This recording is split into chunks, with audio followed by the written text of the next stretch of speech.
What's up you guys, I'm Dr. Nick. You've probably seen videos such as on the TV series My Feet Are Killing Me, where they're cutting toenails that are extremely long and the nails are thick and curling, and wondered, does this really happen, or how does this happen? Yes, this really does happen, and it's more common than you'd probably think. So how does it happen? Well, it happens in a number of different patients. Sometimes patients have dementia and they're unable to care for themselves and they don't get to cut their toenails, or they don't even look at their feet for that matter.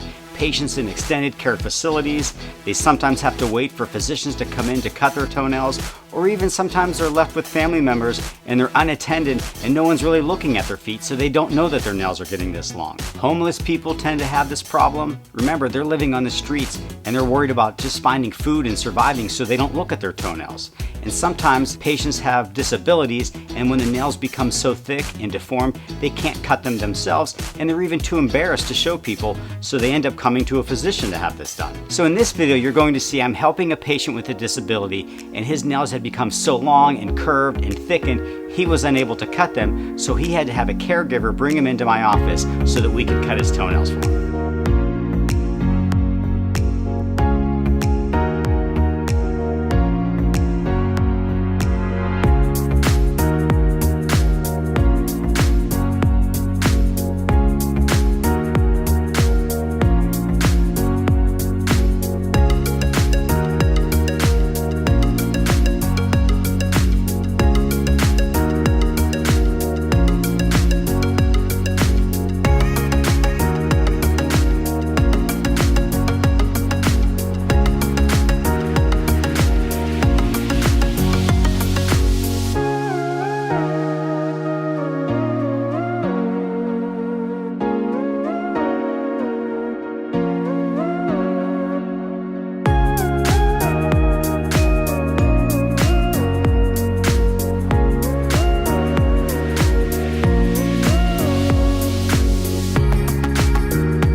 Thanks again for watching my video. Please make sure to hit the like button, because that does help to keep this channel going, and it does get the word out so more people can see some of these videos. Make sure you subscribe, because I'll have tons of new surgeries posted in the future and different interesting things that I see in my office.